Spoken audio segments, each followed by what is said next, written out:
right. Good evening, everyone. It's a good time to be Indigenous, and welcome to the Intertribal Talk podcast. You almost lost it for a second. Dude, one day off. One day off, and I'm already like rusty. My apologies. We're here with Devin Destiny. Yo. Jay Falkus from Falkus Media. Hello. Hey. Hey, Jay. Hey, Jay. How's it going?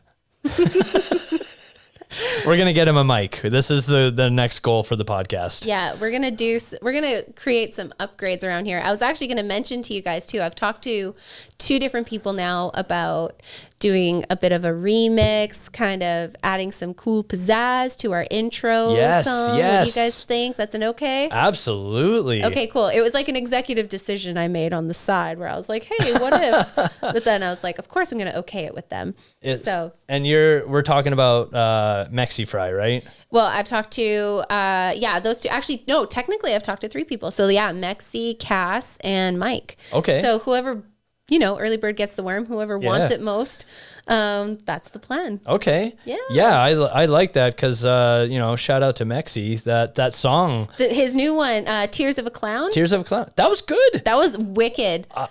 Listen, I didn't have any expectations. I was just like, I saw you post it and I was like, I'll check this out. Yeah. And it slaps. A lot of his music does. This is the thing is we need to encourage more of our underground artists, especially our Indigenous artists, like our Indigenous brothers and sisters who are out there like grinding hard, making music, putting their whole lives. It's literally stories about their lives into their songs. It's not just that stupid banger shit you hear on whatever radio and it's just like Lamborghini and I'm wanting fettuccine and mumble rap. I hate that. I hate it too. Oh God, it's so annoying. It's not, but you know what? Here it is. Okay. Here's the thing that I said I would never do when I was younger and now I'm here. I remember when I was growing up and I was like, I'm never going to, like, my parents would be like, oh, your music's crap, all that bass and what is all this, and I'm just like, okay. You guys don't understand. This is new. It's awesome. And now I'm that person. I'm my parents. I am like, You have aged yourself. I don't like this new music. Oh my gosh, Kate, Natalie and I did that yesterday. She came over. We were practicing reels. We're trying to get on the reel train with all the kids. Be cool.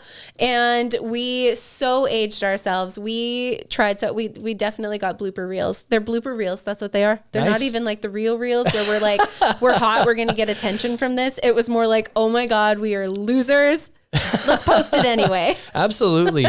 You know what? I think we need to be able to laugh at ourselves. Oh yeah. And when it comes to social media, I think it's taken too seriously to an extent. Oh my God. And I think that we need to be able to have fun with it.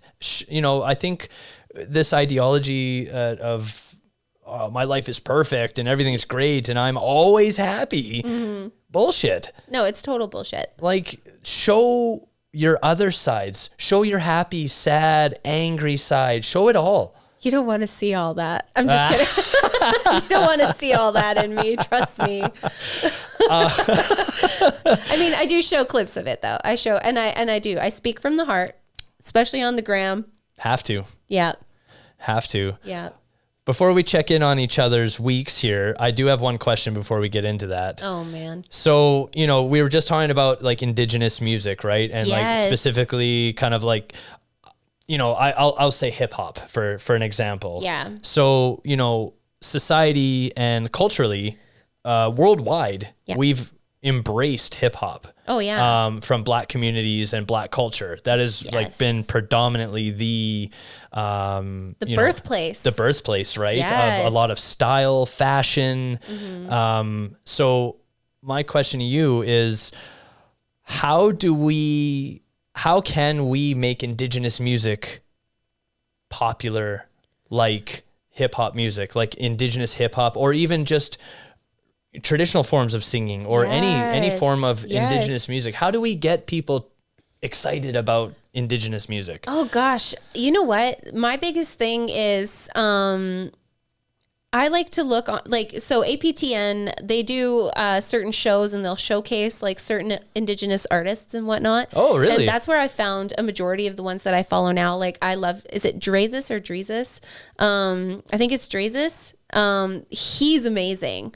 So I love his music. He's got a bunch of songs that I crank all the time. I actually talked to him once on Instagram. That was when those racist Nazi notes were getting put all over town. Oh, and yeah, I forgot about that. Well, I was ready to go burn houses down. I'm not going to lie.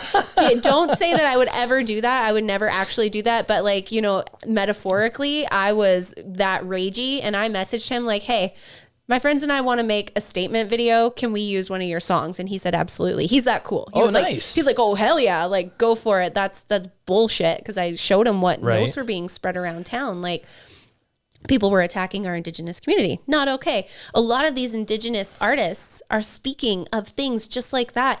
The trials and tribulations our people have suffered through lifetimes, what the struggle is right now.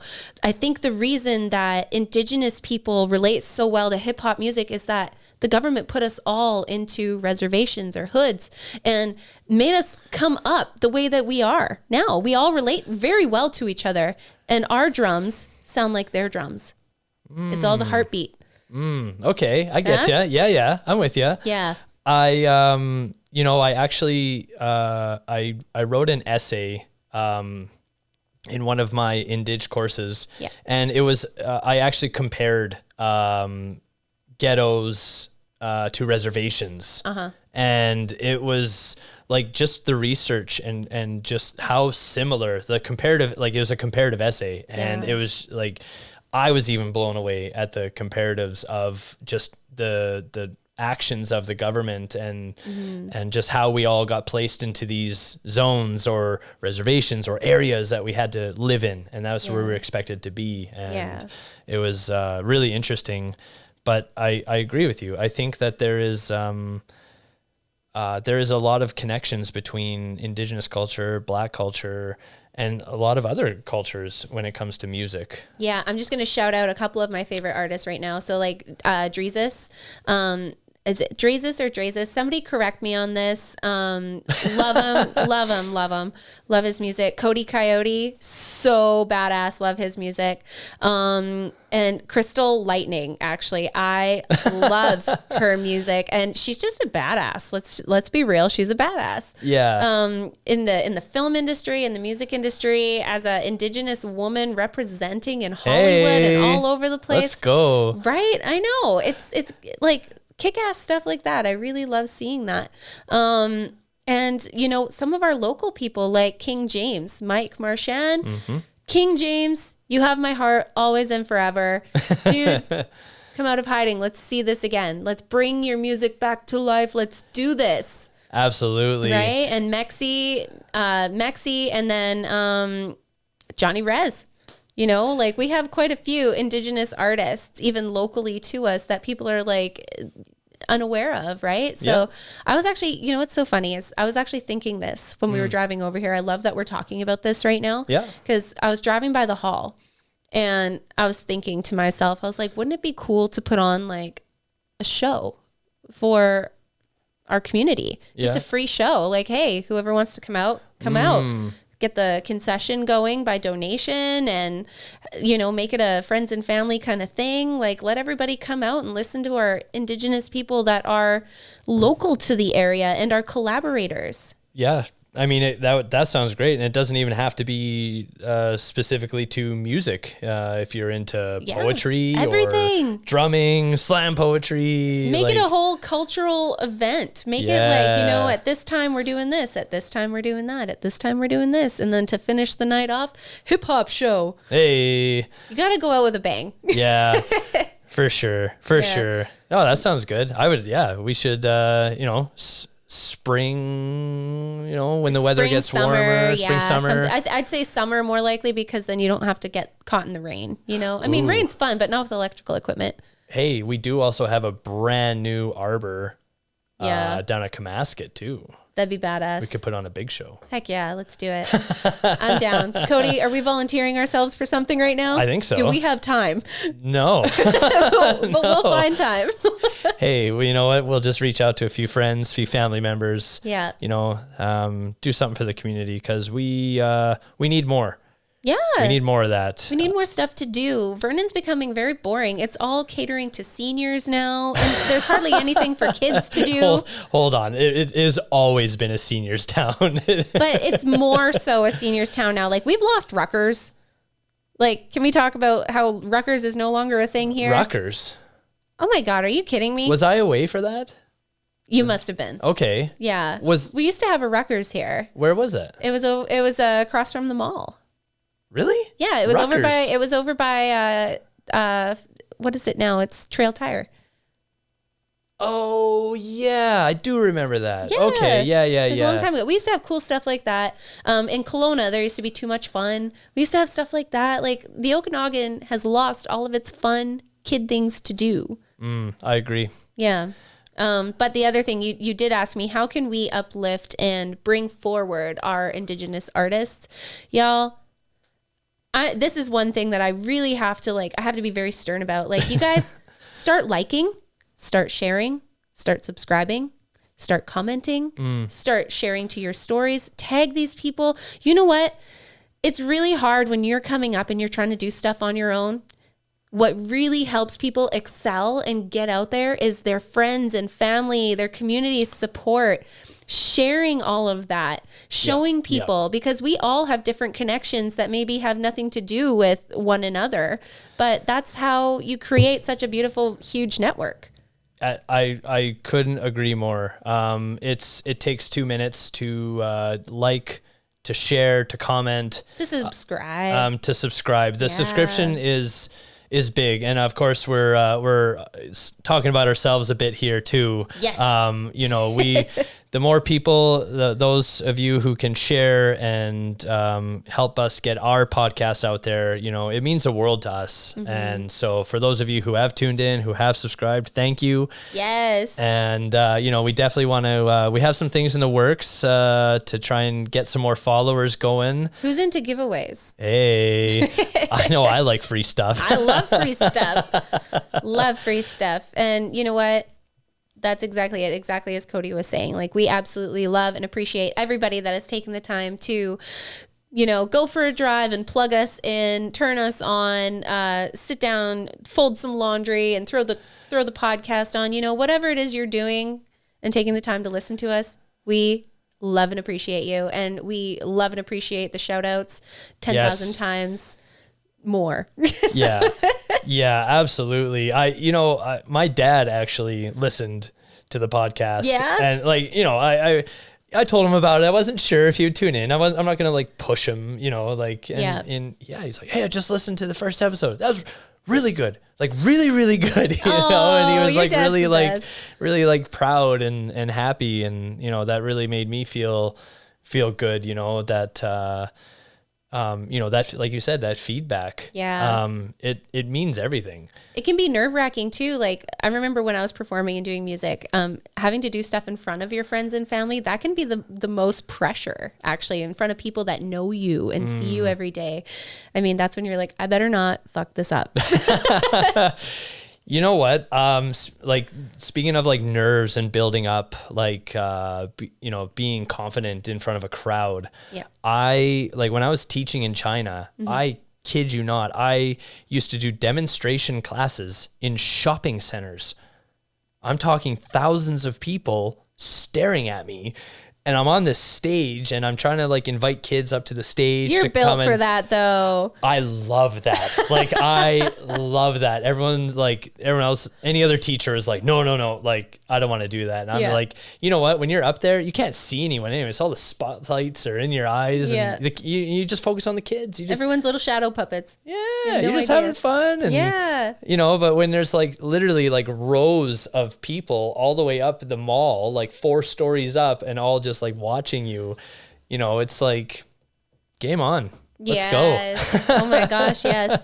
Can I tell you something too? Yeah. My dad watched. He watched the first episode, and I'm not even kidding. The first, I think, 10 minutes, he was just nonstop laughing. Yes. Yeah. Yeah. He loved it. And he was like, this is so good. You guys are great. And la, la, la, keep doing it. So both of our dads approve. Good. Yeah. Good. I've got my dad on Spotify. Thanks, Jay. So my dad is like into Spotify and he's downloading music and stuff, and I'm showing him how to work it. And so he's like finding his old songs, but it really, it's very sentimental, right? It is. You know what? I feel like it's for anybody. Like, we want our parents to be proud of us, and when they tell us that they're proud of us, it's just it hits a spot a certain way, right? So yeah, absolutely. I love that. And your dad is so cool. He is. He's a cool guy. Like, obviously, as his son, I could probably, talk him up pretty easily. But I mean, it's, he's just a very loved person by everybody. Yeah. And he's a character, you. Oh yeah. Yeah. Yeah. I can see where you get it from. That's so good. That's so good. Awesome. So let's check in. How was the week? It was busy, actually. It was really busy. It's always busy, right? Same story with my horses. They can find any burr pile that I swear I got rid of. So been doing all that still, always. Is it get caught in their tail and their mane? It's in their mane most of the time, but it's because they're ding-dongs and they reach through the fence, and it's because the neighbors feed them treats and stuff. And I'm like, can you guys not feed my horses? Because they think it's okay for them to lean over the fence now, and then you're all going to be facing some broken fences. So don't feed the horses and don't entice them to lean over the fences. So we've been doing the farmy thing. That's always a thing, right? Natalie and we were experimenting with reels this week, and that was hilarious. Like, honest to God, I felt like, I don't know, I felt like a giddy little teenager just doing things. And it was funny because her baby was running around. Both my kids were kind of running around, and we were trying to maneuver these things. And we were just like, we look like losers. Like, it's okay. This is great. We're having fun. We're doing it. We're doing the thing. Who cares? And, oh my gosh, I was going to tell you some other stuff too, but why is it all just slipping from my mind right now? Don't you hate it when that happens? Yes. It's all slipping from my mind right now. There's nothing more frustrating than like forgetting where your train of thought was going. Yeah. But I think that's a Sagittarius thing. Yeah. I mean, I've been brainstorming a lot too for like my own personal businesses, readings after taking some time off and doing ceremony, really taking the time to like cleanse my home too. Like, I've been focusing on my house, getting things organized, which is really nice.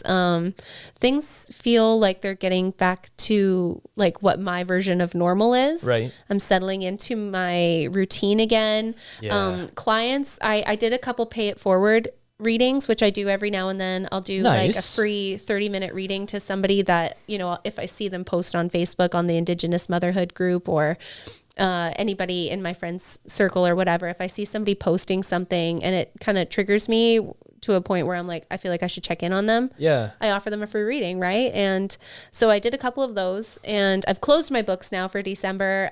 Right. I'm not taking any bookings right now, but, I'm slammed busy, right? Yeah, so yeah. I'm also, what I've learned last month is allow yourself that time to just not be busy.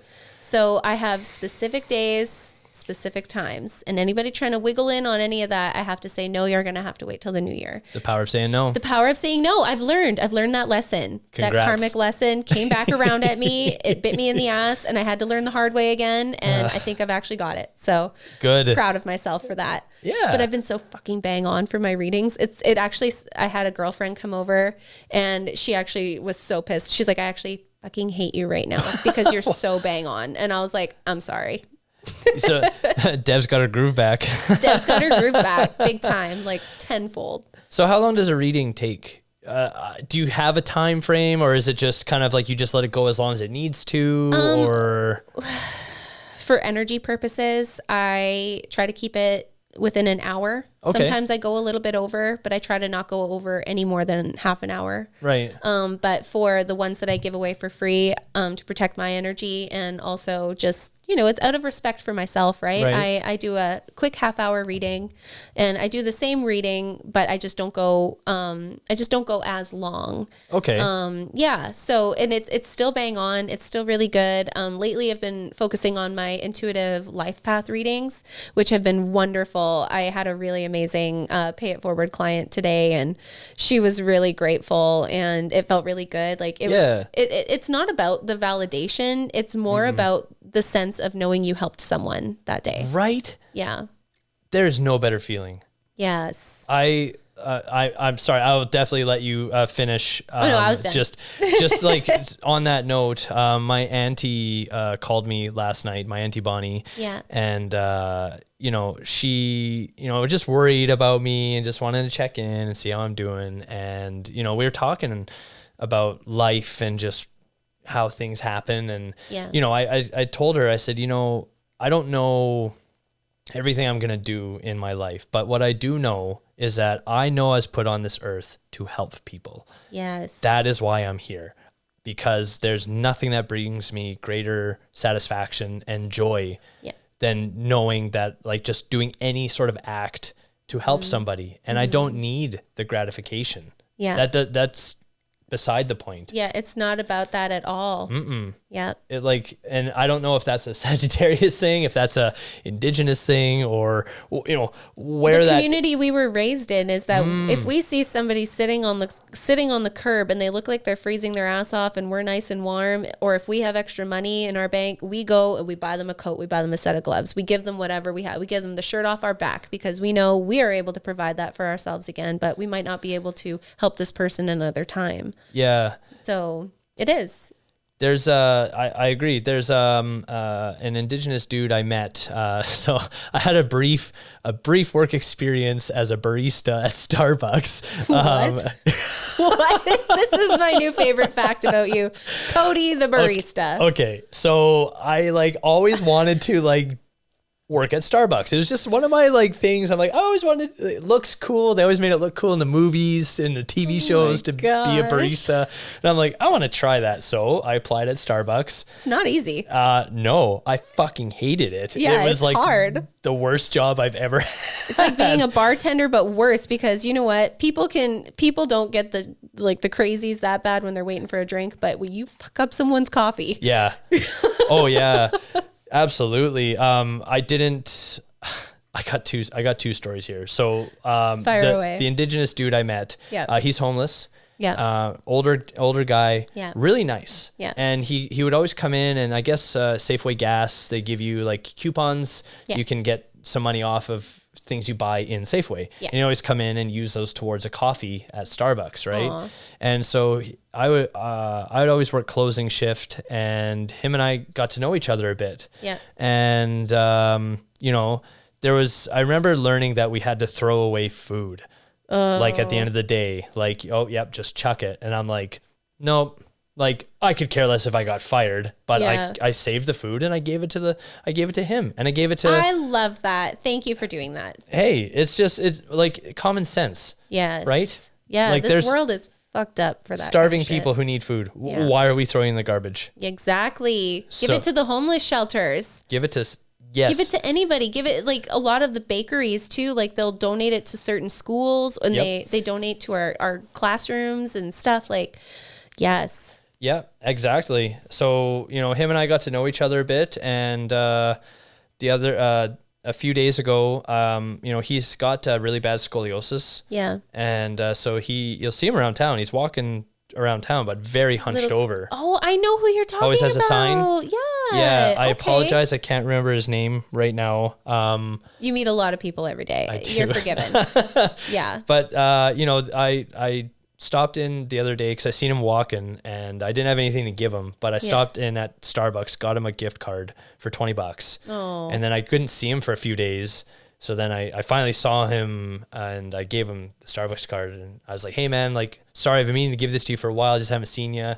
$20, and it's, to me, it's, to give someone who's homeless or down and out on their luck, if they're sitting outside the grocery store, outside Walmart, Save-On, Safeway, whatever, I always ask, hey, what do you need?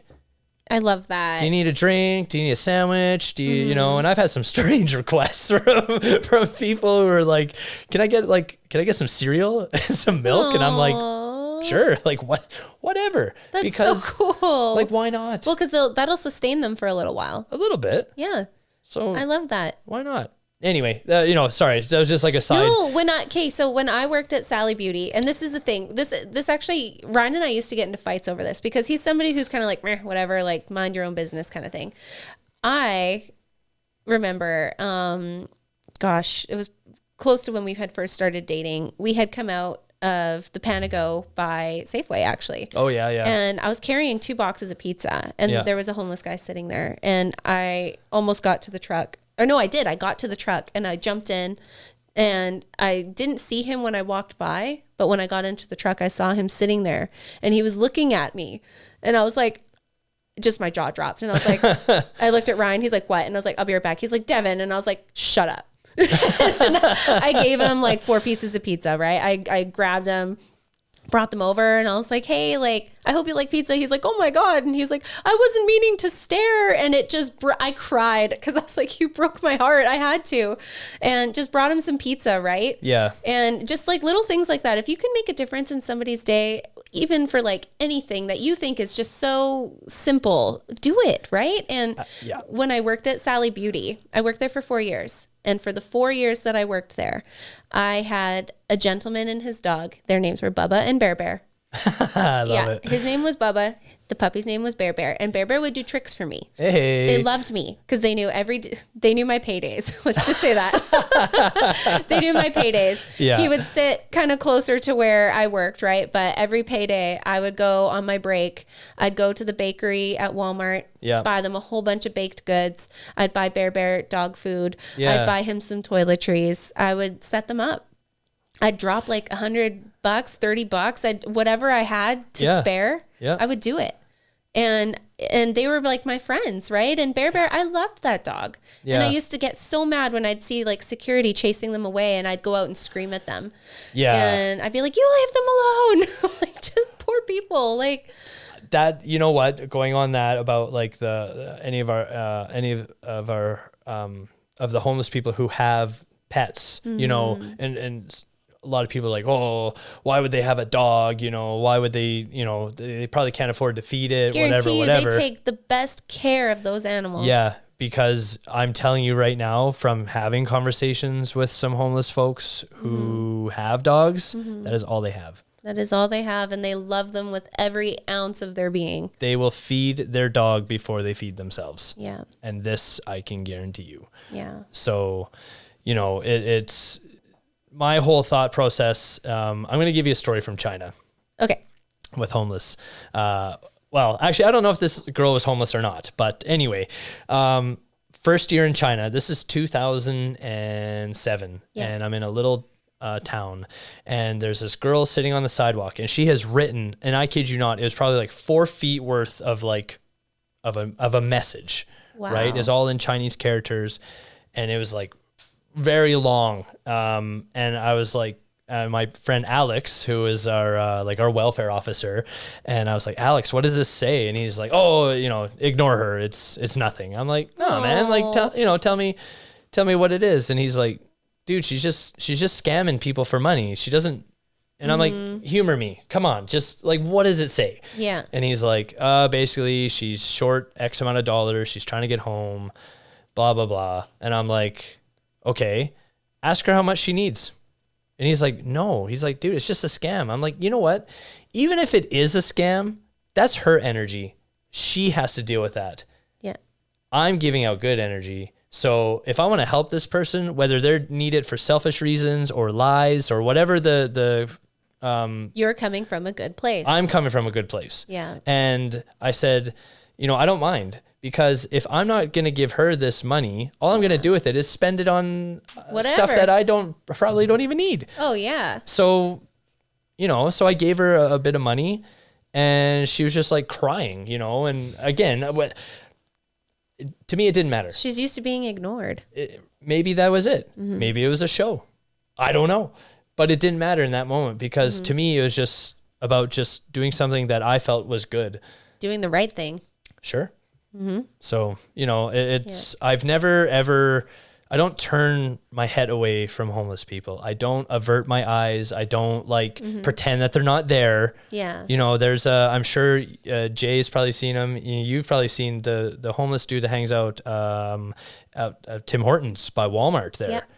He's a nice guy. I've sat and talked to him. I've bought it. I buy them donuts. I buy them coffees. If I have something extra to spare, I always grab like an extra. And I actually did that when Emily was living with us for a little while, and took her out one night. We were driving around, ordered a whole bunch of McDonald's. She's like, Dev, we are not going to eat all of this. And I was like, that's fine. We're not going to eat all this. I was like, that's for you. This one's for me. We're going to go find somebody. And she's like, what? And I was like, yeah, that's what we're going to do. She's like, oh my God. And I was like, we need to normalize this. That's just it, right? If you are driving a vehicle, going through a drive-through for yourself, you can probably afford another $2 for a coffee for that gentleman or that lady or whoever it is that might be around. Even wet napkins for them, like anything. Anything. They're happy with 5 cents. Seriously. Yeah. I've always, even when I was younger, one of the best experiences I ever had, I was 20 years old. And this was when Vernon still had a nightlife. Okay, Monashees was the best. It really was. I loved it. I was one of those stage girls. I was always up on the stage. Not gonna lie. I loved, and it wasn't because I was just lit. It was because I loved to dance. Yeah. I just wanted to dance. Absolutely. Yep. There. So in that area, there was a homeless dude there, and he's like, "Hey, man, you got $5?" I'm like, "What do you need $5 for?" And he's like, "Beer money." I'm like, I'll go get you some beer, man. Aww. Like, and he's like, "Really?" Yeah. I'm like, "Yeah, man, it's no problem." He's like, "Why would you do that?" I'm like, "'Cause you're honest." Yes. You didn't lie. You didn't tell me, "Oh, I'm hungry," or "Oh, whatever." You didn't give me some story. You just straight up told me, "I need beer." I have to. Oh my God! I have to follow you up with the same area. It's notorious, that area of town. So we were at, and that's back when it was open, the Naked Pig. And I was we were out for a date night with a couple of friends, and I am somebody who's very sensitive, right? Like, I'm very sensitive to that. And I will, same thing, like give the shirt off my back to somebody. Yeah. I got played.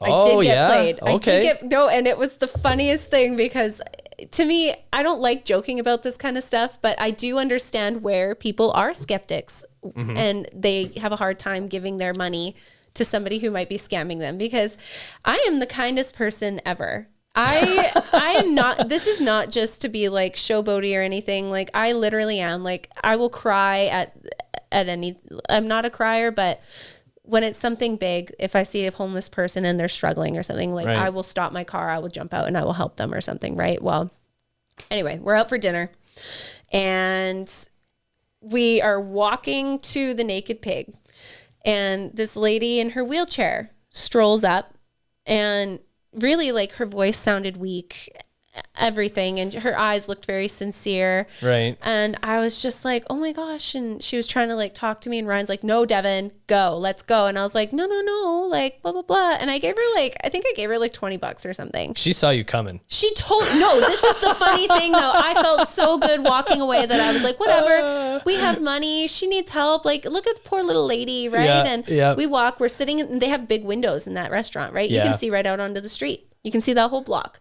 Well, we're sitting there. We're waiting for our food to get there. We're having a drink. And all of a sudden, I see the lady in the wheelchair. And I was like, oh, hey, and you see her leave from one person, freaking cooking it in that wheelchair. She turned that thing into Hot Wheels. It was so fast. She went across the road this way, up the road that way, and she was at the cow before we knew it. Was it like did she have to manually roll, or was it electric? Yeah, she was Hot Wheeling it with her hands. Like, she went crazy. And Ryan was like, "That's exactly why I told you not to give her money." And I was like, at least I know I'm a nice person.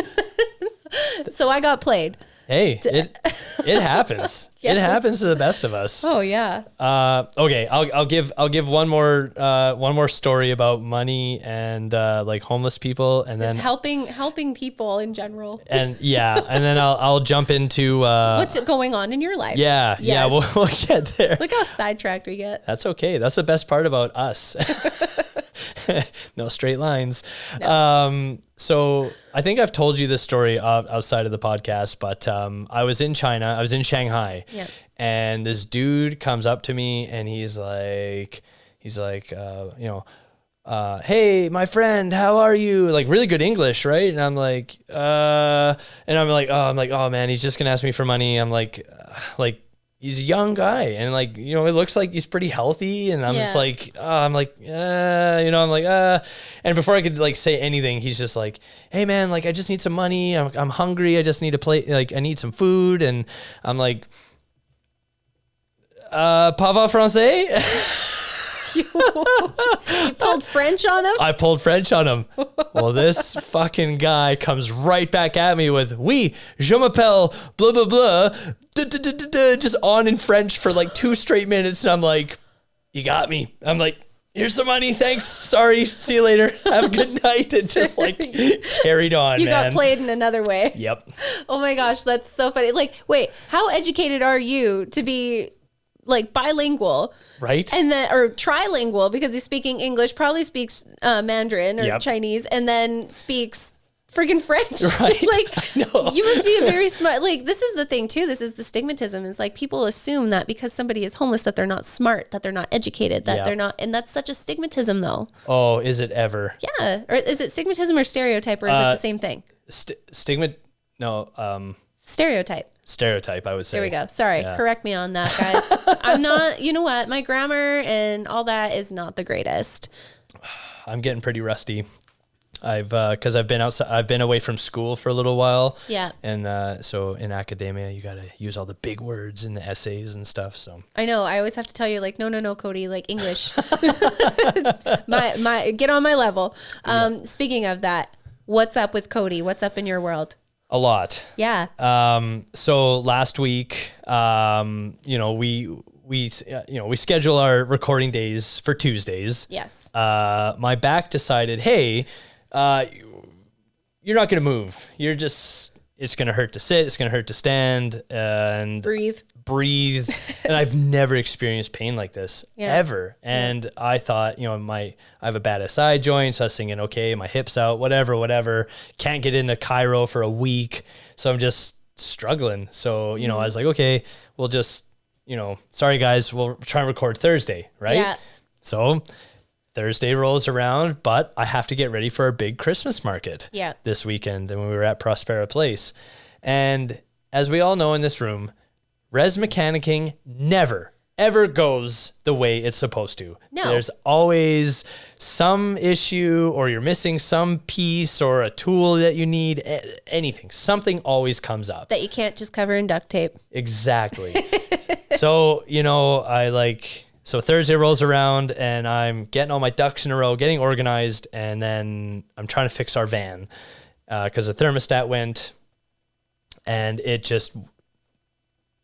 I couldn't fix it. You had a series of unfortunate events. I did. It was like, I couldn't believe it.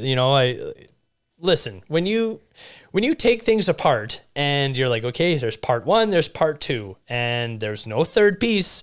So you buy new part A, new part B, put it back together. It should just be, everything is great. Yeah. Nope. It didn't. Put it all back together, started it up. It ran fine. Dad and I are like, hey, let's take it for a drive. Get down on the highway, and it just pissing coolant out the engine. Right? That's not safe. No, not safe. So pull over. It's starting to heat up pretty fast. We're like, oh my God. So we're just wait for it to cool off, limp it back home, and then, try to fix it again. Just long story short, it obviously didn't get fixed. Yeah. And so, we couldn't, I couldn't make it on Thursday, and I was really bummed about that. And I was just upset that the van still wasn't fixed. We have to get to Kelowna for Friday morning. Yeah. And I'm like, oh man, this is too much going on. So anyway, thankfully Dad hooked us up with his truck. Nice. And so we took that to Kelowna for the market. And shout out to my dad. Thank you for fixing the van for us over the weekend. He took care of that. Like Nice. he handled it. And so the van's good to go now. Yeah, Don. Yeah. Hey, that's where I learned all my mechanicking from. Awesome. Watching him mechanic with my uncles and cousins who would come over when I was a kid. And It's usually how it goes. oh yeah, I love mechanicking. I absolutely love doing it. It's a very satisfying feeling of taking something that's broken and like Giving it life. giving it life. Yeah. And you actually really, really appreciate and respect your vehicle when Yeah. you're putting your blood, sweat, and tears. You feel like Dr. Into it. Frankenstein almost. Yeah. Can I tell you one thing? Yes. Your van, I have a request. Okay. I was watching Onward not long ago. Okay. And it reminded me, and Jay knows where I'm going with this. I don't know. Have you seen Onward? No. Oh my gosh, Cody. Every movie I literally bring up to you. Oh, this you're is a like, movie? It's a movie. Okay, It's a okay. cute movie. You got to watch it. There is, Jay's pulling it up for you right now. So Barley, the older son, the older brother, he has this van that's just like yours. Yeah. And he has this giant unicorn. Her name Oh my is God. Guinevere. That is And a cool he's van. he is all over, like he's all about the magical, he's like me. He's like the boy version of me. He's magical, mystical, Right. Fantasy fairy tale stuff. That's what he painted his van as. So I was just like gonna say, you and Sarah should look into a paint job and like maybe go Guinevere on the old North Okanagan whip there. You know what? I'm fully on board with that. Yes. Sarah, definitely not gonna fly with her. Come on, Sarah. No, she's like, as you know, she's a graphic designer. Yeah. So like her eye for fashion, for design, her and I rarely agree Yeah. on anything. So it's, I love it. There's no chance I'm convincing her to do that. I'll talk to her.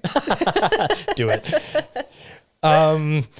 So the market at the big Christmas market at Prospera Place this weekend. Yeah, how'd that go? Phenomenal. Right on. It was really good. There's a lot of, it really makes me feel good to see community turn out for small businesses like that. Oh, heck yeah. It is like incredible to see that amount of people for 3 days are coming in and shopping and spending good amounts of money for all these small businesses that were there. Yeah. And, we weren't sure what to expect because we are, North Okanagan apparel, as a lot of people point out to us. Yeah. You're like, what? North? Like, what? You're like, take it or leave it. We are in the North Okanagan. We're in the North Okanagan, but, it's like a geographical issue, I guess. Yeah. But, we weren't sure how we'd be received because there are other Okanagan brands around established, and we crushed it. We did great. Can I speak something like this is like a truth bomb, dev truth bomb? Yeah. You guys technically deserve all the rights to that as an Okanagan Indigenous company. I see what you're saying. Okanagan, Sukanagan is our word. True that. If we want to go on to the appropriation thing there, but we will continue with that. No. Just saying, you guys should have all the rights to that. Listen, just so you know, there will be some Sinokanagan swag coming next year. Right so on. we're gonna the idea behind that is gonna be education. Yeah.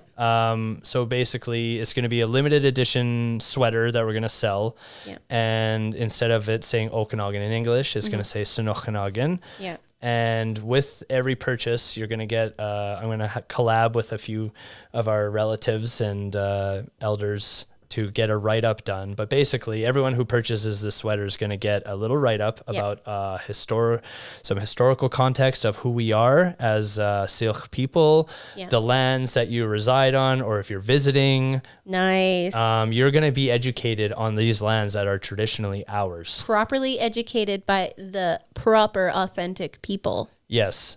Right. So I I truly believe in, with education and on anything Indigenous related, Yeah. you know, I really want to help change how society perceives us, Yes. how the public perceives us. You know, you and I are going to work hard, and we're going to crush stereotypes, and we're going to just totally rip apart this ideology that society has built about Indigenous people. And we're going to change that narrative. We're going to be like King Kong ripping freaking airplanes out of the air. That's what we're going for. That's the plan, baby. I like it. It's going to, it's going to be great. So where was I going with that? Oh, the market. Right. So the market was great turnout, but it's exhausting. Yeah.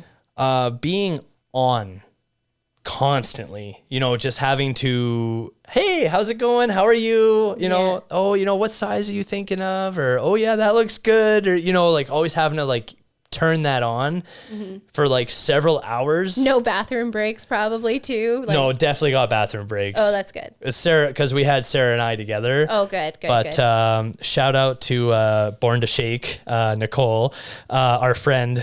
She has her own company, Born to Shake, and it's those like mixers. Oh, cool. That make your alcohol drinks taste delicious. Oh, yummy. She was there by herself. Oh, wow. So we would Sarah and her always texting, like, she's like, hey, I'm so hungry. Can you bring me some food? And we're like, yeah, we got you, you know? So we're like, teamwork. Yeah, exactly. That's right. Good. Because she was just slammed, but that's a good like market community though. Like I remember doing that, at the night market with my cousin Katie, cause she was across from us. Like we were all kind of in our own little triangle there. Right. Yeah. But same thing. Katie would be like, hey, you look starving. You haven't looked up once from your table. Want some food? And same thing. She'd bring me food, or I'd go run while Kat was doing stuff, and I'd take a break from readings. And community at the market is so important. It is. Yeah. You have to get to know your community there. Yeah. Because there's going to be days where you're going to need help. Yeah. There's going to be days where you're not having a good day, and you need to have your community to pump you up, help you, support you, to lean on a little. Absolutely. Yeah. So with that being said, this will tie nicely into our next topic we want to get into. So, you know, I've met a few different vendors throughout the last 2 weeks of markets we've done. Yeah. And I want to talk about, I'm really sorry. I tried to look it up quickly before the episode, but I couldn't find it on my Instagram. But I met an Indigenous beater, and she makes earrings, and they are fantastic. They are beautifully done. And I kind of threw it out there. I'm like, hey, by the way, we got an Indigenous podcast if you'd like to feature some of your stuff. Yeah. What, are you going to rock some Indigenous earrings? No, they're all for you. Okay, they're all for you. Like, oh, Cody. No. I mean, I could try, but I think you'd pull them off much better than I could. I do have a thing for earrings. For sure. But we had a really, initially, similar to myself, white passing Indigenous person. So I didn't know what she was all about initially, but, just through asking her questions about her beadwork, she told me, very quickly, she said, I'm trying to reconnect to my culture and my community. Yeah. And we got into that conversation, and I said, how has that gone?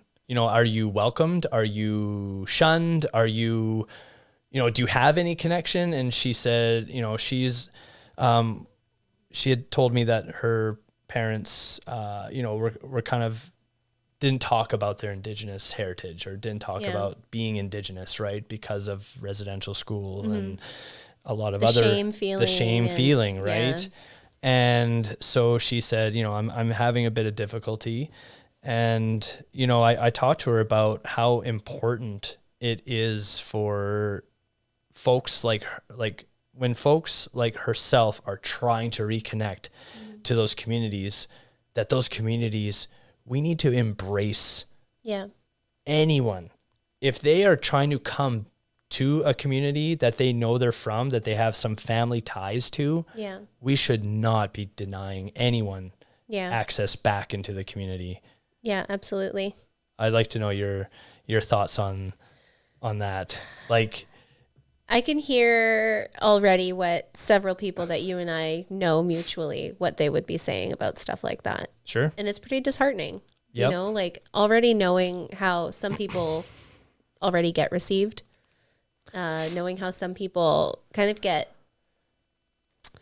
I guess, put on the hot spot, right? Like when they are, I guess what somebody, okay, so say someone has been beading for 10, 20, 30 years, and then they see somebody who has just started beading and then decides to sell their beadwork. A lot of times there's a little cattiness. Yep. Right. And it's sad, but it's just like, you know, and these are all learned lessons that I feel like we have all learned, is that there is space for everybody. There absolutely is space for everyone. Yeah. And we're all individuals. Like we all have our own unique designs and whatnot. Yep. So I'm glad that we're on this topic, because I happened upon a scroll about celebrities appropriating and appreciating cultures, and who is in the right and who is in the wrong. What is appropriation versus what is appreciation? What is the difference between appreciation and appropriation? There is so much. This is like, and this is the thing, is that the more I was watching, and because, like, you know, we all have our own opinions about this topic. We all have our own opinions. It depends on our background, it depends on our family, it depends on where we were raised and what we're involved in. So as somebody like myself who gets very inspired by fashion all the time, I love lots of different fashions, and I look into a lot of my cultural backgrounds for inspiration as well. Right. But I have received backlash over appropriation for certain things. Like when I wanted to find out more about my grandfather's roots, right? I had, because I used the word Viking princess, and somebody flipped out at me over it. And I was, at the time, I was like, oh, I'm sorry. And I ended up deleting the post and whatnot, right? But it wasn't meant to be like that. So I feel like a lot of things that are perceived as appropriation aren't genuinely meant to be appropriated. It was more like they just felt inspired. But here's where people walk that fine line, where are you actually inspired, or are you like ruffling feathers? And there's a lot of that, which I'm sure you guys probably see at the market as well, because one of my friends who does markets as well, like she's white passing Indigenous, doesn't have her status, but you know, like her family was from a certain reservation where it's pretty rough res. Okay. And she got into macrame and started making dream catchers and stuff, and immediately from the Indigenous community got harped on, like hardcore, like harassed even. Right. And you know, she had asked me, like, do you think it's okay if I teach people how to make dream catchers? Because she's doing classes now. And I told her, I don't think that'll be well received. Yeah. Right? Yeah. Yeah. Because it is. I'm all about people reconnecting with their roots. Yeah. But I do believe in holding space for the people who were genuinely there, like learning those traditions their whole lives and stuff, right? And this is my thing, is I always I'm on the fence all the time, because I'm like, I can't tell somebody that they can't do that. Here's my thing when it comes to that. I think when it comes to, you know, let's go back and talk about bloodline's not the right word. Blood quantum? No. That's such a toxic word. I know. I was like, no, I don't want to go there. No. Let's talk about lineage. Yes. Okay, lineage. And you know how, like, we've all heard conversations or seen a video or we've heard from even our own parents or our elders who have said, listen, sometimes we have skills and we don't even know where they came from. Yeah. There's people who are able to play the piano and they've never touched a piano. They can just sit in front of it and it's in their blood. They get it, right? So I think, you know, for an example, with that Indigenous beater I met at the market, for all we know, like, that might just, her mom or her dad or her grandmother, they might have been a really good beater. They might have had that in their family for a long time, and she just picked it up. Yeah. Right. So to me, it's like, I don't listen, whether you've been trying to sell jewelry for 10 years, 5 years, or a month. Yeah. It's all about, as long as you're being respectful, yeah, you're not, you know, trying to shit on anyone. You're not trying to, like, you know, push anyone out of the way. If you are just genuinely trying to do something that makes you happy and you're trying to make a living off of it, all the power to you. You have a right to. You have a right to. Yeah. But I think that there comes, this is something that I struggle with a lot in a lot of regards, but being someone who is white passing and doing cultural activities, you already got a target on your back. Oh, 100%. And so it's like, for those who do try to take that step in that direction and try to reconnect to their culture or community, whatever it may be, I salute them for taking, that's bold. That's a brave thing to do. Yeah. But no one has a right to tell you that you can't in a respectful way. That's how I've been feeling too, like trying, not that I've been trying to make my way into like the drumming circles and stuff. Like, I really love drumming. I really love singing. It's what I do. Like, you're an amazing singer. Thank you.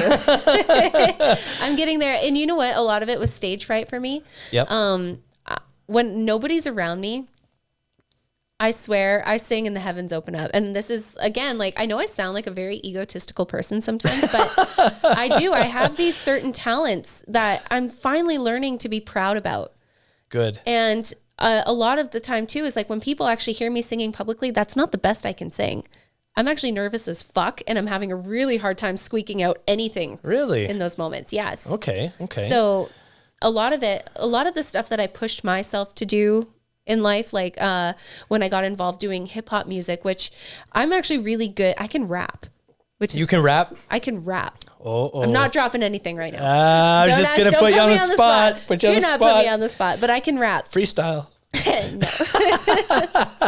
The problem with the world is that we've never been living. We got all these psycho stalkers on Insta just trying to make our living. They're more concerned about their followers and hurting feelings, and they always making pretty faces, yet they be the gremlins. Outward appearances got them looking superficial, while the real ones with big dreams will take off like a missile, and they got their shit together and they gotta play the victim.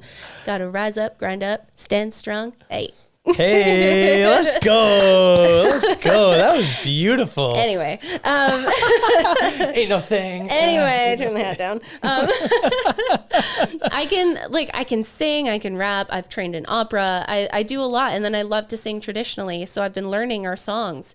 And there's so much protocol behind it. And when I get asked to sing, sometimes I'm scared I'm going to offend somebody if I don't do things the right way, right? So when I do get asked to sing, I'm always reaching out to those that I've looked up to in the drumming community, right? And I ask, like, do I do this? Do I do that? And thankfully, everyone has been very warm and welcoming to it. But yeah, like there's always that sense of nervousness too. Like I want to learn how to make ribbon skirts. I took up beading for a while. I freaking loved it. Yep. Do I have the patience to do it all the time? Fuck no.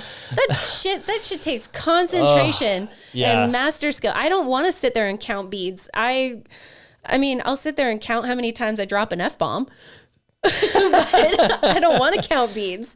It's very hard work, and I appreciate everybody that does it. Like, actually, shout out to Spakune Creations, my girl Haley. She made this beautiful necklace for me, and I wear this for channeling. I never used to wear stones while doing my work, but sometimes every now and then I have to throw these ones on. Yeah. If I'm not feeling so right. Yep. And they're chakra. They're all the chakra colors. And, and then there you go too, like appropriation, like our chakra, or saying chakra, like all that kind of stuff. Is that appropriation?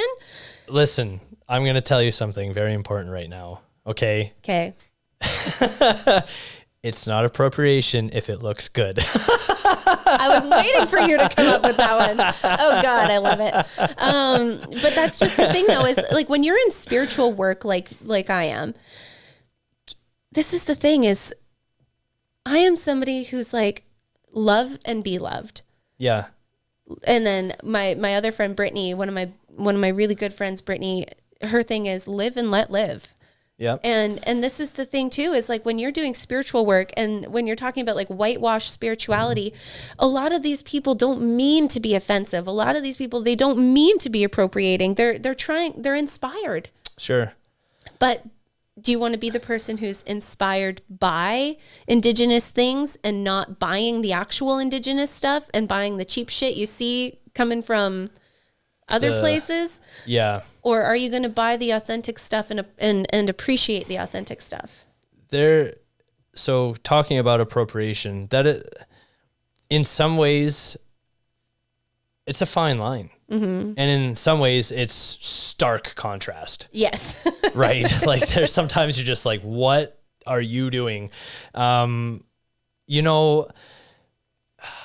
don't know. I've met many people who are very inspired by Indigenous culture, Indigenous healing, Indigenous practices of medicine. I think that, like, in my opinion, and this is just my opinion, I think that if you are inspired, like for example, if someone from Vernon was inspired by the Okanagan Syilx traditions of medicine, okay, or healing, right? Okay, that's cool. Spend some time, with the community, with the elders, learn if they're willing to teach. Yeah. Because that's another thing. Gatekeeping, right? Yep. So if you are someone who's coming to an Indigenous community with open arms and open mind and say, listen, I'm about this life. I love how, the traditional ways of healing and your medicine, and I want to learn more. Yeah. And I would like to share that. Okay. But I think where the difference comes in is like, okay, let's say you spent the time, you've learned, you understand it, but how you market yourself. Yeah. If you're going to be having classes or ceremonies or whatever, you need to be very careful on how you market yourself. You need to ask for permission. Bingo. You need to ask for permission before you go and do that. And this is why there is gatekeeping, because so many cultural practices, things like that, have been appropriated because people were just there to learn and then decided, well, I'm going to incorporate that into my meditation yoga class today and healing thing. And did you ask for permission? Probably not. Were you told that you were allowed to do that? Right. But here's the other question. Who gives the permission? Exactly. But it's the elders usually. It's the elders. It is. Or people who are, because we don't say knowledge keepers, they are knowledge holders. Okay. So people like that, right? So like when I have questions about certain songs while singing, I'll talk to my cousin and then she'll talk to her higher up, and then that higher up usually goes and talks to another higher up. Right. And then through the train, I'll hear back like, no, you can't say that, or no, you can't do that. Right. Yeah. So and that's important. Like, it's not just like as important as we're emphasizing for those outside of the community who want to take on pieces of our culture and use it. It's almost more important or equally important that we respect and practice our own protocols when we're doing things, right? Yeah. And that's, if you want to talk more, if you want to jump into another topic where that information gets used for everyone else but us, research. Yeah. Indigenous people are one of the most researched people on Earth. Yeah. And up until the last, I can't speak for everywhere in Canada, but I can speak specifically about the Okanagan because the Okanagan Nation Alliance, West Bank First Nations, like I don't know what OKIB's policy is yet, but I do know that their ONA's policy on research is very strict now, extremely strict. Like you cannot just come in, research, and then be a knowledge holder. Well, it's based on Google.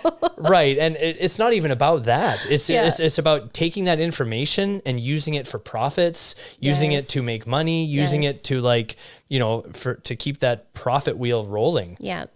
So now there's like very strict protocol when it comes to research in our communities now. Yeah. And so it's, that's in itself is kind of an appropriation when it comes to taking information, sitting down, talking with elders, talking with community members, getting all this information, putting it in a book and then selling it. Yes. And the community doesn't see any of the money or anything from their time they spent.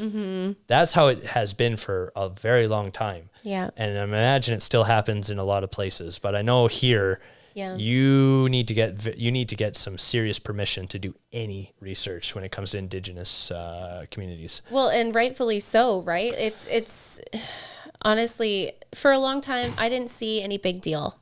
I had family members who would call me out on appropriation for certain things too, right? And it's just, you know what, you really do. You have to listen to like what's right in your heart. Yeah. But you also have to listen to the voices around you. Like if you genuinely don't mean to be somebody who accidentally appropriated something, Yeah.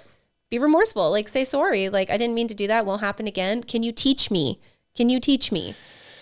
Yeah. And if you are even for a moment second guessing yourself, if you're like, Then it's a no. it's a no, just It's a no. no. If you're hesitant, you're like, I don't know if this is right. It's Yeah. probably not right. Probably just stop right there, Yeah. reassess Yeah. and go from there. Which I do. I have to say, I said something in our last podcast where Natalie and we were talking about our heritage and our roots and what we've been learning. Right. I said something, it was just, and this is how innocent it can come across is I was like, I found out I have African-American DNA. And then I followed it up with, maybe that's where my booty comes from. Saying shit like that. You can get in trouble for that. I didn't get in trouble from anybody, but I listened back and I heard that and I was like, holy fuck, I just said, what the hell's wrong with me? And it didn't occur to me at first, but then Right. listening back to it, I'm like, I can't go back and change that. But at the same time, I can use this as an opportunity to teach people, like, it's that simple, letting something slip like that. Yeah. Right? But I think if anyone knows you and given the context, Yeah. it wasn't meant to be like it wasn't that. But you think derogatory or, can we get know, on to Hollywood for a second? Sure. Okay. Because a lot of Hollywood actors over this last year when Black Lives Matter was really prominent in the media, right before Indigenous lives, right before we had the remains found, it was Black Lives Matter. Right. And I feel bad because it was like when the remains were found, it was like all their stuff kind of got swept away, which I felt bad. But also we all deserve that proper recognition and that proper, what's the word I'm looking for? That time to share our stories. Okay. Yep. So with Black Lives Matter, a lot of Hollywood people in Hollywood. So here's my show. My show is Vanderpump Rules. I fucking love Vanderpump Rules. Yes, you guys, this is my one trash TV show that I watch and I love it. I love it so much. It is so dramatic. Yes. I can't. I tried. This season kind of sucks though. Without Stassi, without Kristen, without Jax. This season kind of sucks without them. I'm not gonna lie. I'm literally. I used to sit at the edge of my seat being like, "Oh my god, they're crazy." Like I don't have drama in my life, but they're providing enough for me that it's funny. And and you learn from that. You learn from stuff that they do, and then you're like, I don't ever want that to happen in my life. But anyways, back onto this. A lot of them got fired from the show because of saying little things like what I had said as an accident. Really? Making racial derogatory terms by accident. Okay. Yeah. And they got fired for it. They got let go from the show. But how derogatory were Well, two of the guys were dropping N-bombs, which I don't agree with. Okay, yeah, that's a definite no. red flag right there. That wasn't so much accidental. Okay. But Stassi got fired because she was making certain, because she's got like a pretty dark sadistic humor and she's a dark person. She loves Marie Antoinette. She loves the old timey fashions and lifestyle, which I mean a lot of people do. My best friend is totally into like the colonial stuff too, and she's a white person and I love her with all my heart. Yeah. And we crack jokes all the time, right? But we push it sometimes. It's not good.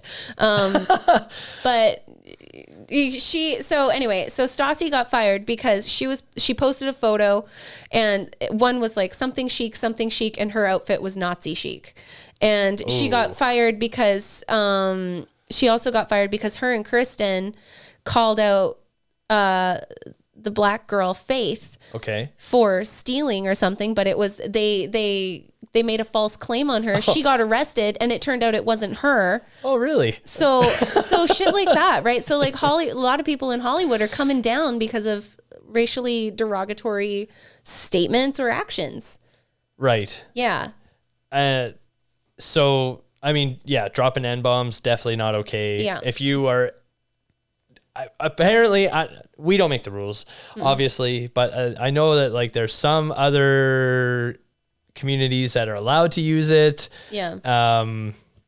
I think that like, that's a word that nobody should say. Well, I don't like it when people call us chugs. I don't like it when people I haven't call heard that us word in a savage. long time. I don't like it when people call us redskins. I don't like it when people Injuns call us Injuns. Like there's so many words that are super hurtful that people like they'll say it because maybe they're old timey or maybe they're unaware. Yeah. But I got called a savage cabana girl once because I was Savage cabana girl. I was a brand new esthetician doing pedicures on people. And yeah, I mean, I was pretty tan. It was the middle of summer and I go very dark. And this lady, like sweet as ever, walks in and she was and I know she didn't mean it the way that it was, but right. she's like, "Ooh, and I've even got my own savage cabana girl to do my pedicure." And my jaw probably dropped. My eyes probably went like white and I was like, the fuck? Yeah. Did you just call me? And I get called Pocahontas a lot too, right? And it's just, sometimes it bothers me. Sometimes I'm like, whatever. Okay. I have a question. This ties into appropriation versus appreciation. Yeah. And what you had mentioned about the Vanderpump actresses getting fired. Cancel culture.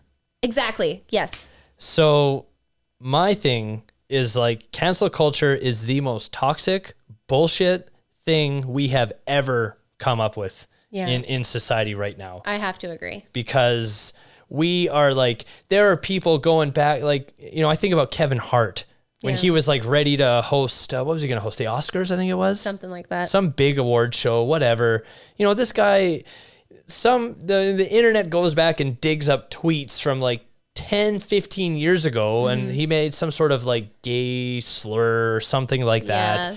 And for that reason, all of a sudden, canceled. Yeah. You don't get to host the Oscars now. You're done. And then people demonize him and make all sorts of assumptions. Exactly. I have something to admit. And this would go back long. Like when we make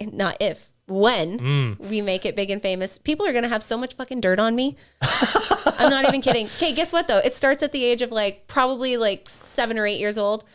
I went blackface for Halloween one year. Really? My mother dressed me up as Aunt Jemima. I had the pillows in my ass and her sweatpants to prove it. What? I had the spatula, my hair in the thing, and I was like, yeah, I went as Aunt Jemima. And it was great. I won the costume contest. It was great. But back then, you don't think of that shit. Exactly. Yeah. We cannot judge people based on previous actions. Being unaware. And if, for example, if that was your costume when you were 7, and if you continued doing that costume, for the next few years, you're very aware. You're in your 20s now. Yeah. You're aware. Yes. And you know it's wrong. Yes. But it's same with anybody. Kevin Hart made a joke, a gay slur joke about, 10 years ago, whatever. Mm-hmm. So why do we sit there and want to cancel someone for a mistake or an error in judgment or whatever, a lapse in good calling, that we don't applaud them if they grow? Yeah. So if I made a mistake 10 years ago and I haven't made any gay slurs or gay jokes in 10 years, I've grown. Obviously, I've understood that is inappropriate. Yeah. And so I don't understand why we don't applaud people who have grown, who have came to that realization that, hey, you can't judge me on my mistakes. I own it. Yeah. It was a mistake. I didn't mean, at that time I didn't know. It was like people grow, people learn, people get educated. Yeah. We all have done stupid things in our lives. All of us. Yeah. And so to me, you shouldn't lose your job because you said one, like, should there be repercussions? Yes, absolutely. Or a call out to be like, hey, can you acknowledge this and explain what happened? Sure. Yeah. Anything. But just up and firing someone because they said something once. We're going to lose followers over this. That's legit what happens.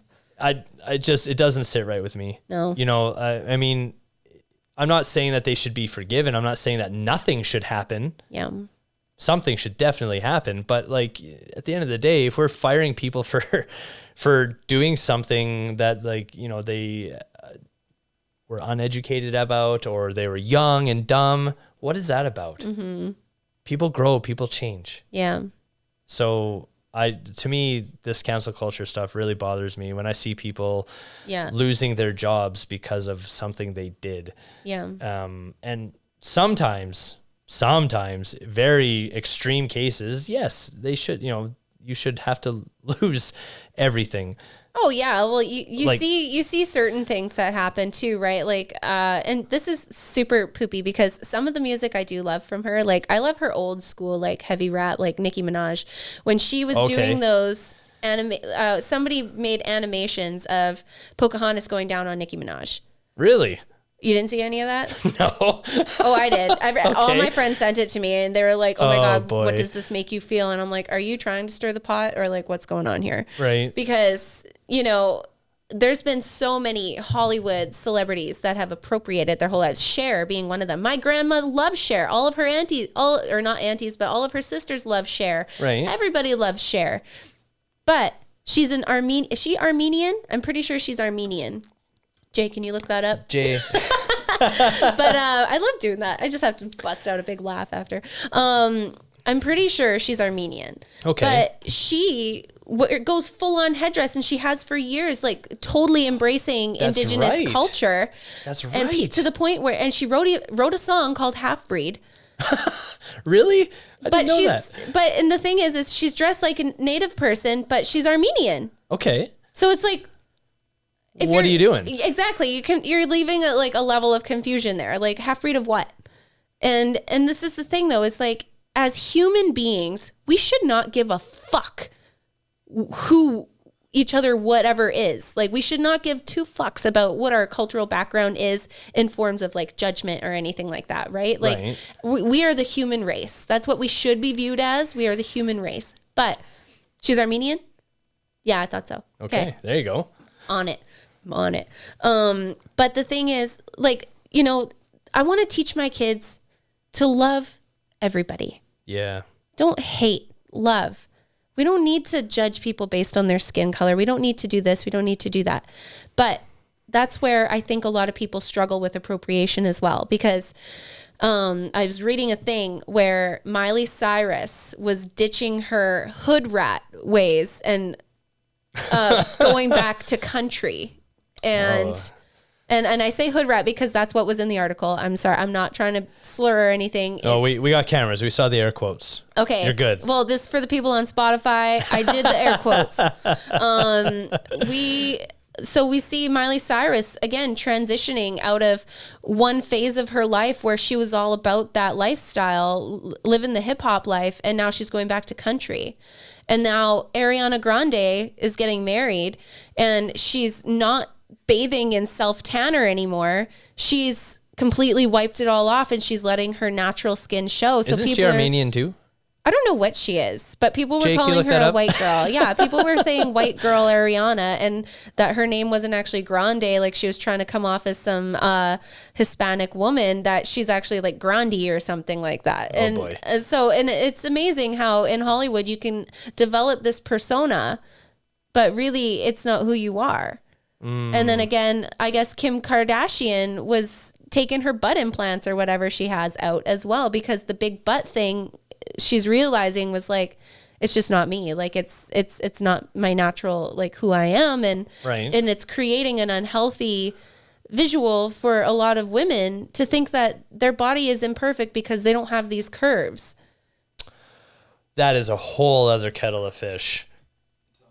She's Italian. Ariana Grande's Italian. Yeah, that's right. That's right. So, and you know what? I've met very, very white Italians. I've met Yep. very, very dark Italians. I've met very, very white Indians. Indians. Well, when we're speaking like actual Indians, like East Indian people, Hindu people, there are very light skinned people as well. For sure. And then there's very dark skinned people, and then Indigenous people, like, and that's all classifications. This goes for all shades of people. We come in all shades, guys. Yeah, we do. We come in all shades.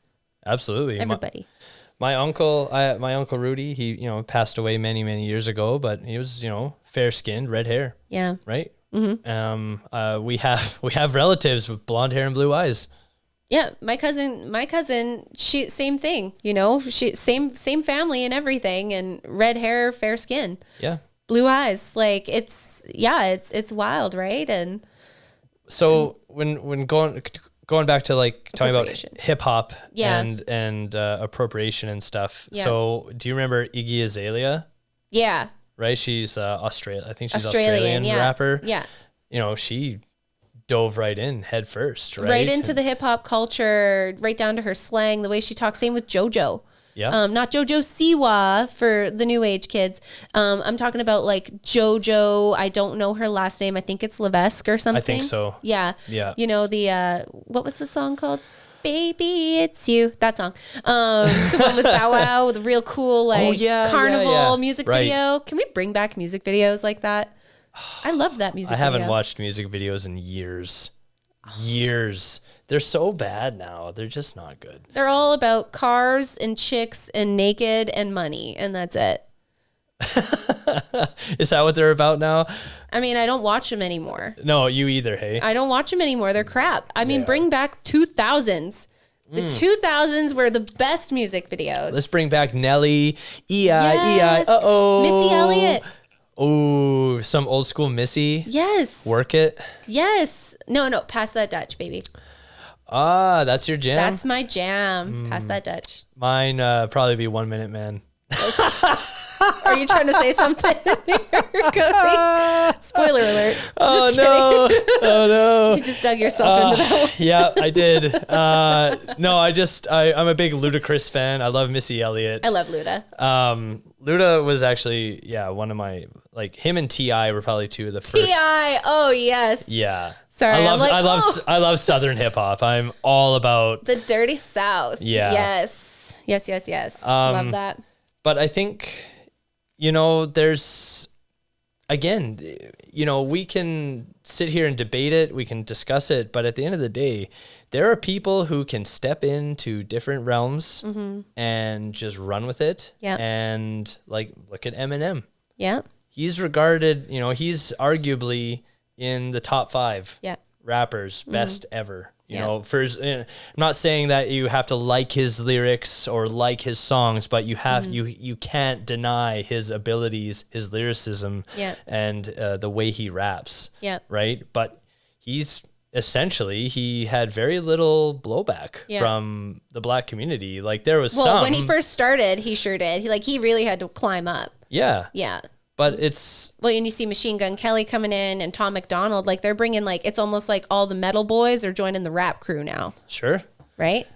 But there's crossing of cultures musically in a lot of genres. Yeah. Country. Yeah. Look at Drumline. Totally. They're like this hip hop kind of country group and they do well. Like their music's actually pretty good. When I remember it was a huge thing when Shania switched from country to pop. Who doesn't love Shania? She's like my biggest crush, like ever. I had a Shania poster on my wall. Can I tell a funny story? When I was in kindergarten, I begged my mom for a perm, and I had a bob.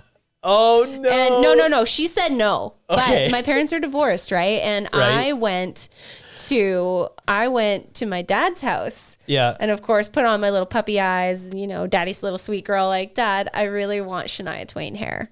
And he took me to some lady that does hair and she gave me a perm. I was in grade 1. I was probably Winter's age. Oh my God. Bobbed hair, perm. I came out like a poodle. No joke. I get the Shania Twain hair that I thought I was going to get? No. Was I turning heads the way she did? Sure did. Was it for the right reasons? I don't know. But my mom was furious. She's like, are you kidding me? She was not impressed about that. Are there pictures? Yeah. Oh, I have to see that. I'll show you. Yes. I remember trying to wear my hat, because I used to rodeo, right? Trying to put my cowgirl hat on over my bobbed perm. Yeah. It was so bad. Yeah. I can't wait to see that. Oh, it was great. Okay, so like let's put a bow on this topic appropriation and appreciation. Yeah. So like in your mind, like how to sum it up. How do you sum it up? How do we sum to sum it up? If you are doing your best to, if you're going to do your best to appreciate a certain culture, make sure you are buying specifically from people of that culture. If you are appreciating, if you are appropriating, you're going into Ardeen, you're buying all the tribal prints. Yeah. You are going for the low-hanging fruit. Right. Let's sum it up like that. If you are genuinely into someone's culture, and this is the thing too, this is a big thing, is Indigenous communities have faced a lot, especially recently within the last year. And we're getting exhausted trying to explain how to do better. You have to take it upon yourself to learn how to do better. And you know what? I agree. And I'm going to ask ask a follow-up question. Yeah. Do you think that some people, because we live in a world now that, like, you know, whether it's positive, negative, whatever attention you get, do you think that some people just do it and they just don't give a fuck? Oh, 100%. And they're like, fuck it. If I get all the negative blowback, so be it. I'm still going to be out there. I'm still going to get my stuff out that I want out there. Yeah. Right. So do you think that there are some people who are just like, you know what? I don't care. I'm just going to do what I want. 100%. Yeah. Which is why I found out that a lot of festivals have actually banned wearing headdresses now. So that's a step forward in the right direction. Did wearing headdresses bother me a lot? At first I thought, oh, hey, cool. Like, they're appreciating our culture, until I had been more educated from other people where they were like, well, they don't even know what nation that comes from. Not every nation wears headdresses. Do they know what they had to do to get those headdresses? Do they know why it would be offensive to somebody who was a war chief? Sure. To somebody who had to earn that to get that. And, you know, that's where you kind of like, you know, that's where you learn those things, right? Because for a while, I'm like, what's wrong with people like embracing their warrior-esque self? Like, the way I saw it for so long was these people calling people their tribe, or saying, saying, well, I want to wear it at a festival because I feel like my most spiritual self comes out while I'm at a festival. But the thing is, it's like, okay, cool. So if you're going to go fucking pop some Molly and like go dance around with all the strobe lights and shit and probably go into a seizure, like, do you think it's very respectful to be wearing our cultural pieces while you're doing that? Because, you know, culturally, we're not allowed to have a drop of alcohol in our system. If you were drinking the night before, you cannot go to ceremony the next day. That's right. You cannot have any substance like that in your system. So for you guys to be out there doing all that, that's where it's wrong. Yeah. And that's not the only thing that's wrong about it. It's just straight up wrong in all sorts of ways. Absolutely. I apologize if we touched on this on episode 1. Mm-hmm. But you know, there was, I wrote a paper I felt very, very strongly about when it came to Halloween costumes and dressing up as Indians for Halloween. Yeah. And I just, the thing that I really took away from was on a podcast I was listening to, and this lady came on and she was talking about, she's like, you know, you don't get to try on my culture for a day. Yeah. You don't get to just try it on and, hey, look, I'm an Indian today, you know, and it's like when we can't turn off who we are. Yeah. This is who we are. And the daily, racist comments, or the glares, the stares, the following of you in a store. There's all these different things that come with being a visibly indigenous person, right? Or like a visibly Black person, a visible minority. Yeah. You're already being looked at differently by a lot of people. Yeah. And so it's like, yeah, you think it's funny to put on a headdress today because it's Halloween, but like, you have no idea, like, speaking of tradition and culture and heritage is one thing, but then you're talking about like how many of our brothers and sisters out there, grandmas, aunts, uncles, who have faced so much adversity and so much racism and so much where prejudice. They weren't even allowed to put on their culture. Exactly. Yes. Thank you. You took the words right out of my mouth. Sorry. No, that's perfect. Like, that's just it. Yeah. How fucking dare you feel that it's okay to dress this way when our relatives were denied that right for so long. Totally persecuted for any kind of stuff like that. Yeah. Exactly. I do want to say on something that I think society needs to soften towards, because this is something that bothered me, again, happening on a Facebook scroll. I saw this thing that was getting circulated, and there were two things, and it was within the same week, and that really tugged at my heartstrings, because this one was this little girl. Parents put on themed birthday parties, right? And this little girl became, like, even at school, was immersed into the Japanese culture. Absolutely, like, loved everything. She was probably, like, same thing, like 6 or 7 years old, and just wanted to have her friends over for a Japanese tea party. Cool. Well, her mom posted a picture of the girls in their, like, beautiful gowns. Kimonos. And, posted a picture, and these poor kids got fucking lit up. And I'm like, are you guys kidding me? Do you understand that at that age, do you think she's meaning to do anything harmful? Right. No, she's embracing that culture. And this is where I find appreciation and appropriation, there can be such a fine line, but are you seriously going to come down on kids who are actually, like, sitting down trying to do, like, just having fun play day? Like, does anybody remember what dress up was? I remember what dress up was. I had a giant dress up box. I dressed up as things all the time as a kid. Are we going to put that kind of fear into a child's mind, saying, if you ever dress up like that again, you're going to get found and blah, blah, blah, like, saying horrible things like that? Like, there's things that I think we as society need to lighten the fuck up about. For sure. Yeah. Absolutely. Yeah. And it's hard to draw that line where something is too much and then something is okay. Yeah. I mean, even if you look at Chinese culture, myself, I spent 8 years there. Some of my very good friends have Chinese wives. They've spent, 10, 15 years in China. Yeah. They've got married. Yeah. Well, guess what? When you have a traditional Chinese wedding, you're wearing traditional Chinese clothes. Yeah, you're expected to. And no one can say otherwise. No. Because that's what protocol is. Yeah, and you're marrying into that family, so you are now a part of that family and that culture. Yes. Yeah. And, there were times where I did, I had to do, like, performances for the classes or for kindergartens or wherever I was. Yeah. And I wore, like, traditional Chinese clothes. No one ever was like, I can't believe you're doing that, or why would you wear that? It was like, it was never ever, it was always respect. It was always like, it's like, if you're gonna appreciate culture, like you said, do it respectfully. Yeah. But if you're gonna throw on a headdress and think that it's okay to go do drugs and go get drunk, you're fucking up. Go walk around with your tits hanging out. Right? Like, it's just, there's just things that go with it, right? And how are we doing for time, Jay? 5 minutes. 5 minutes? Okay.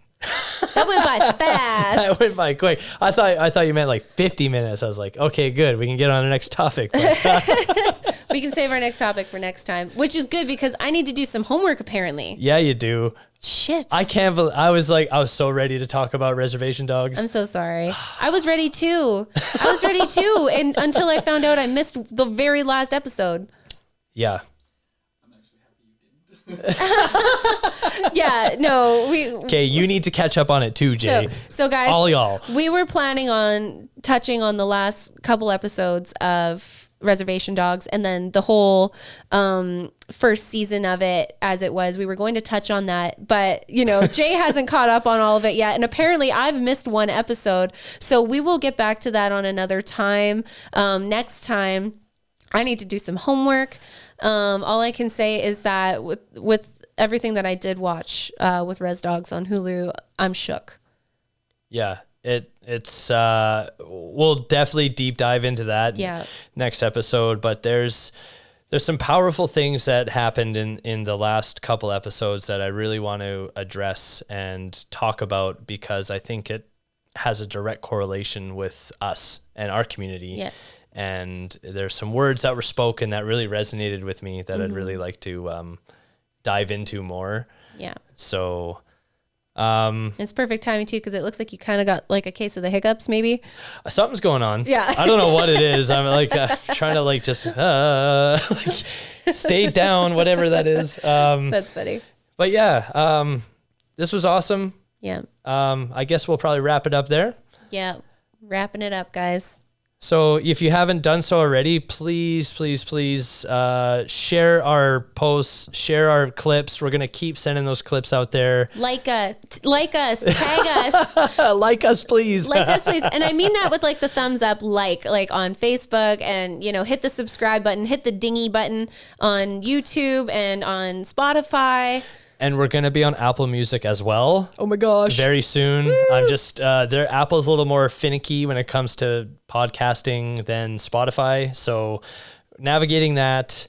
We're going to upgrade the studio too, guys. We're going to make some slight changes here and there. Some aesthetically pleasing changes. Yes. And, like we mentioned earlier in the episode, we intend on doing a giveaway very soon. So stay tuned for that. Follow us on social media, Facebook, Instagram. Yeah, where can everybody find you, Cody? They can find me. I told you got to change that. I got to change it. So I'm Japanda Bear on Instagram. Not for much longer. That will change. But yeah, please check us out at Intertribal Talk on Instagram, Facebook as well. Yeah. And yeah, just thanks for staying with us. Thanks for hanging out, and keep sending that feedback. If you guys have any feedback for us, please, we have it on our Instagram page, which is at Intertribal Talk. You'll see our logo there. You can send us a message, send us a DM. Let us know what you think about the podcast. Let us know if there's anything specific you'd like us to bring up. If you have any pointers, anything like that. Constructive criticism, always welcome, mostly. And Cody, so happy to have you back this week. But it feels good to be back. I know. You feel recharged? Yeah. No. Yes, I do. No, yeah? I do. Good. I'm feeling good. I'm actually sleeping these days, so that's like helpful. That is good. With feeling more energetic, but good. I'm happy to be back. Episode 4 in the books. That's a wrap. Woo! Awesome. Well, thanks for joining us, guys, and we will catch you next week. You betcha. White.